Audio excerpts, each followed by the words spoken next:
Bonsoir à tous, merci d'être au rendez-vous pour un nouveau JT sur Monaco Info. Vous avez été nombreux à suivre l'allocution de Son Altesse Sérénissime le Prince Albert II hier soir sur notre antenne, allocution présentant le renfort du dispositif mis en œuvre pour réduire la progression de coronavirus.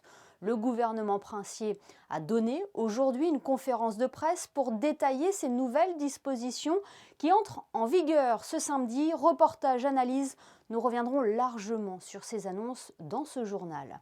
Puis nous recevrons le directeur du centre hospitalier Princesse Grace. Alors que le nombre de cas augmente en principauté, le CHPG est-il prêt à faire face à cette deuxième vague? La situation est-elle maîtrisée? Benoît de Sévelinge nous répondra. Mais avant cela, je vous le disais en titre, le gouvernement princier a tenu une conférence de presse aujourd'hui pour développer les nouvelles mesures annoncées par le prince souverain hier. Sandrine Nègre revient sur les principaux messages que le ministre d'État a voulu transmettre.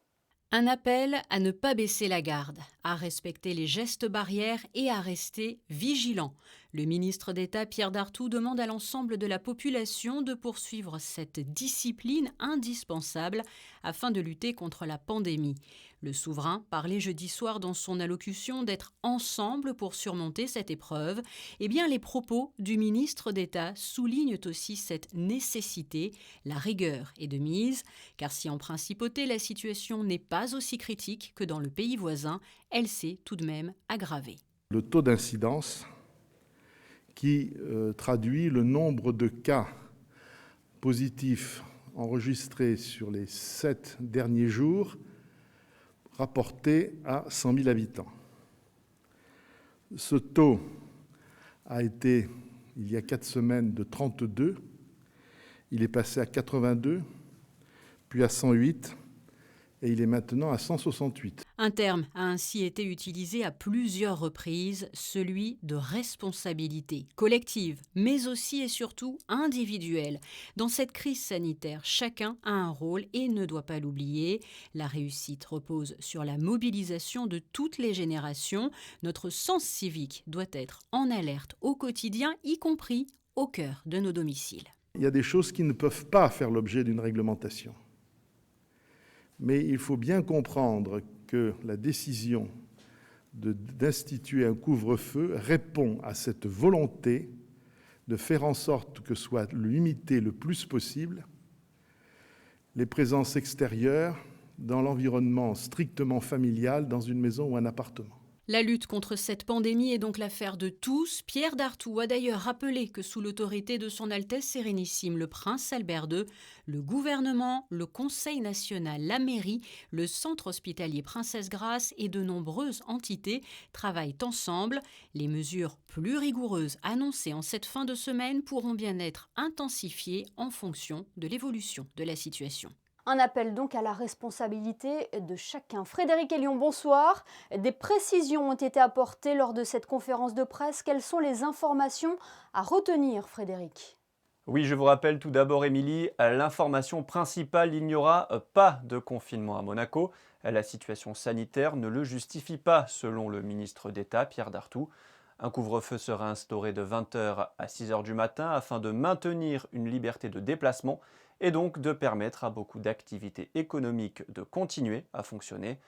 Certaines dérogations au couvre-feu seront accordées jusqu'à 21h30. C'est le cas pour les restaurants, avec toujours la réservation obligatoire et une limitation de 6 personnes par table notamment. Dérogation valable également pour le monde de la culture, comme les théâtres et cinémas, ainsi que pour les salles de jeu.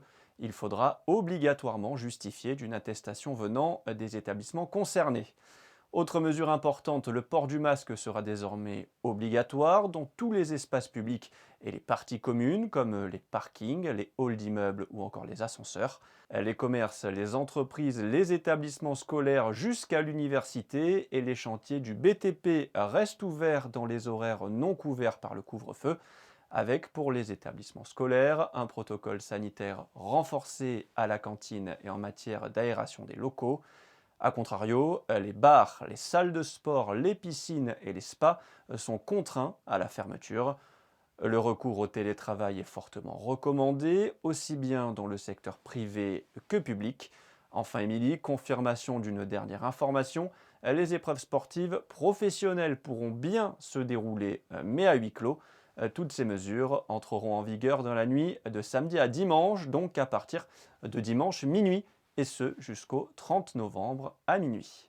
Merci Frédéric pour ces précisions. Vous venez de le dire, ces nouvelles mesures prendront effet dans la nuit de samedi à dimanche, des mesures qui vont impacter l'économie ici en Principauté. Le ministre des Finances et de l'Économie, Jean Castellini, revient sur le fonctionnement des aides mises à disposition pour l'ensemble des salariés et des entreprises. Les activités qui devront fermer à nouveau du fait des décisions administratives que le gouvernement vient de prendre se verront prises en compte à 100%. Là où aujourd'hui le CTTR c'est 80% à la charge de l'État, 20% à la charge de l'employeur, pour les activités qui font l'objet d'une fermeture pendant grosso modo 1 mois, ce sera à 100% à la charge de l'État. Nous avons pensé déjà dans le courant de l'été qu'il était opportun de prolonger l'activité de la CAIR jusqu'au 30 octobre, c'est-à-dire aujourd'hui. Je pense que peut-être quelques jours de plus pourront être accordés à ceux qui soit ont été bénéficiaires dès l'été, soit n'étaient pas éligibles, le sont désormais du fait de la baisse de leur chiffre d'affaires et pourront donc déposer un dossier. La commission se réunira dans la première quinzaine de novembre et décidera, pour ceux qui ont déjà été éligibles sans doute, de reconduire les aides. C'est ce que nous avons d'ores et déjà fait, notamment pour les taxis de la Principauté. Et puis pour les autres, de prendre en compte à la fois la dégradation de la situation sanitaire qui nous conduit à ces mesures, mais aussi bien évidemment l'évolution de leur chiffre d'affaires en cet automne, où nous savons tous que les touristes sont moins nombreux, les gens sortent moins, et bien évidemment avec les mesures de couvre-feu, cette tendance est accentuée et l'État sera aux côtés des restaurateurs, mais aussi des entreprises, du tourisme et de l'événementiel. Vous l'avez compris, le port du masque est à présent obligatoire dans l'ensemble des lieux publics et des parties communes. Patrice Célario, ministre de l'Intérieur, apporte quelques précisions concernant les rassemblements publics et privés, mais aussi les sanctions encourues en cas du non-respect des mesures. Dans la sphère privée, on ne peut pas réglementer. Ça appartient à chacun et c'est plus un appel à la responsabilité et à la recommandation. Vous avez entendu le ministre d'État appeler la recommandation du port du masque lorsque on accueille dans le domicile, dans la sphère privée, des personnes extérieures au foyer stricto sensus. La problématique de la sphère privée, c'est que les locaux ne sont pas forcément adaptés pour recevoir un nombre de personnes conséquent dans un espace où on a plutôt tendance à enlever le masque puisqu'on est à la maison. Pour le reste, on ne change pas les règles actuelles. Donc les rassemblements sont interdits au-delà de 1000 personnes. C'est la règle actuelle, on ne l'a pas changée. Je vous ai indiqué que pour les manifestations sportives professionnelles, ça sera à huis clos. Donc qu'est-ce qu'il reste comme manifestation? Essentiellement les manifestations culturelles. C'est les amendes qui sont d'ores et déjà prévues dans le cadre du non-respect des mesures qui avaient été édictées par les différentes décisions ministérielles, donc celle du 28 avril modifiée. Donc c'est des amendes de 200 € transigées à 100 €. Évidemment, quand il y a récidive, l'amende augmente. Voilà pour ces propos recueillis par Alexandra Pani. Nous avons voulu savoir comment ces mesures avaient été prises par la population et plus particulièrement par les commerçants qui pourront poursuivre leur activité sous certaines conditions. Ils sont au micro de Vanessa Dessy. Je trouve pour l'économie locale, c'est fantastique. Pour nous, restaurateurs bien sûr, mais on ne casse pas la vie. On va pouvoir créer, je pense, une grande dynamique à Monaco. On est content que la France n'a pas suivi la France et qu'il nous laisse la possibilité de travailler au moins dans la journée jusqu'à une certaine heure. Super, quoi, hein. On reste soutenu comme on l'a été depuis le début.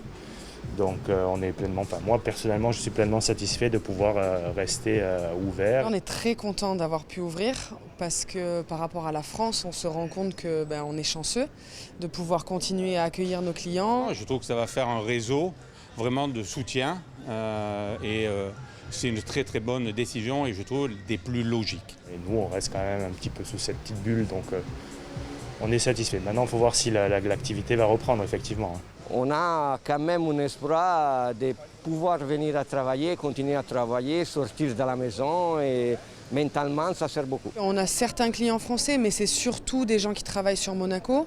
Donc on est quand même un peu sauvés, on reste très positif dans tous les cas. Satisfaction globale donc, qu'en est-il du secteur de la santé? Didier Gamerdinger a rappelé en conférence de presse, Monaco est l'un des pays qui teste le plus par rapport à tous ses voisins. À titre d'exemple, 1700 tests ont été réalisés en principauté cette semaine. Le ministre des Affaires sociales et de la Santé a annoncé également l'arrivée des tests antigéniques dès la semaine prochaine. Ceci va pouvoir permettre d'accélérer le dépistage qui pourra être réalisé par les pharmaciens et les médecins. Chaque soir, le gouvernement princier présente le bilan sanitaire. Le nombre de cas est actuellement en augmentation. Bonsoir Benoît de Sévelinge. Bonsoir Émilie. Combien de malades atteints de la Covid-19 sont actuellement hospitalisés au CHPG? Alors aujourd'hui nous avons 9 patients, 4 en réanimation et 5 en hospitalisation conventionnelle. D'accord, donc ils ne se trouvent pas au sein de l'unité Covid-19? Non, pour l'instant cette unité n'a pas été réactivée pour diverses raisons. D'abord le fait que les patients Covid ne sont pas forcément hospitalisés pour Covid. Ils peuvent être hospitalisés pour des calculs rénaux ou pour une fracture. Et il se trouve qu'on va dépister le virus. D'accord, donc ces patients-là, ils vont dans les services qui correspondent à leur pathologie. Après, on a des patients qui ont des symptômes pneumoniques. Donc ceux qui ont les symptômes les plus graves, évidemment, sont en réanimation. Et les autres sont en pneumologie. On se prépare pour ouvrir la semaine prochaine une unité Covid, puisque les prévisions démontrent une hausse importante des hospitalisations, probablement en fin de semaine prochaine et la semaine qui suivra. On sera prêt à ce moment-là à accroître de manière très rapide et significative le nombre de malades qu'on hospitalise. Donc pour le moment, la situation est maîtrisée? Tout à fait. Et on le voit aussi, vous l'avez dit, on s'attend à ce que le nombre de cas augmente. Est-ce que vous êtes prêt à affronter cette deuxième vague? La première vous a servi de leçon? Oui, bien sûr. Alors, il y a une différence majeure qui est que pendant la première vague, nous avions annulé toutes les autres interventions chirurgicales. C'était les recommandations des sociétés savantes. Mais depuis, les choses ont beaucoup changé parce que d'abord, on connaît la maladie, donc on est quand même beaucoup moins méfiant et anxieux par rapport à ça. Et puis, parce que les patients qu'on n'a pas opérés au printemps ne sont pas forcément venus cet été se faire opérer. Ils avaient besoin de se détendre aussi. Et là, ils sont devenus suffisamment graves pour qu'on ne retarde pas davantage leur prise en charge. Donc aujourd'hui, on a la cohabitation des patients Covid et des autres patients, notamment de cancérologie. Ce qui est important à savoir, c'est que c'est nous qui avons la main sur la programmation et la déprogrammation des interventions. Donc on va déprogrammer des interventions qui ne nous paraissent pas prioritaires, du type la chirurgie esthétique par exemple, mais on va garder la cancérologie. Donc ça, c'est nos staffs qui les décident et puis en fonction du risque pris par les patients, on va décider ou pas de maintenir l'intervention. Donc ça, c'est vraiment la différence majeure par rapport à la première phase, c'est cette cohabitation entre patients. Pour autant, on s'attend là, comme lors de la première phase, à une augmentation très rapide du nombre d'hospitalisations. Et donc, il a fallu qu'on prépare la cohabitation de tout ça. Ça va se faire de manière coordonnée avec les autres structures de santé, puisque nous sommes aidés dans cette démarche, à la fois par le Centre cardio-thoracique de Monaco et par l'IM2S. Vous avez revu quand même certaines mesures. Par exemple, les accompagnants maintenant doivent attendre à l'extérieur de l'établissement? Tout à fait. Donc pour tout ce qui est soins externes, on demande aux accompagnants d'attendre à l'extérieur de l'établissement et de ne pénétrer dans l'enceinte que pour accompagner réellement la personne malade. Par ailleurs, nous interdisons les visites à partir de ce jour dans tous les services de médecine, chirurgie et obstétrique. Les visites continuent à être possibles en maison de retraite et au centre Régnier 3, dans la limite de 3 visites par semaine, une personne par visite et une prise de rendez-vous. Ça nous permet de maîtriser le risque épidémique tout en n'isolant pas de nouveau les personnes âgées qui ont beaucoup souffert lors de la première phase de confinement. L'objectif est donc de maintenir un hôpital opérationnel pour l'ensemble des soins, Benoît. Tout à fait. L'idée, c'est de prendre en charge en priorité les patients les plus graves, quelle que soit leur pathologie, en toute sécurité. Merci beaucoup, Benoît de Sévelinge, d'avoir été avec nous pour faire ce point sanitaire très important. Je vous en prie. Au revoir. Voilà pour ce chapitre consacré à la conférence de presse du gouvernement princier suite au renfort du dispositif mis en œuvre pour réduire la progression du coronavirus. Dans le reste de l'actualité, du sport, Frédéric Hélion, il y a du mouvement dans l'effectif de l'AS Monaco Basket. La Roca Team a annoncé hier le départ de Wesley Saunders, l'arrière-ailier américain. N'avait participé qu'à 3 matchs de Jeep Elite, inscrivant seulement 3 points en 18 minutes sur le parquet. L'ancien joueur de Crémone retourne dans le championnat italien et devrait s'engager avec la Fortitudo Bologne. Pour le remplacer, le club a annoncé à la mi-journée la signature de l'arrière des Metropolitans, Rob Gray, un très joli coup de la part des dirigeants monégasques qui récupèrent un joueur aussi bon sur le jeu en pénétration qu'adroit au tir longue distance.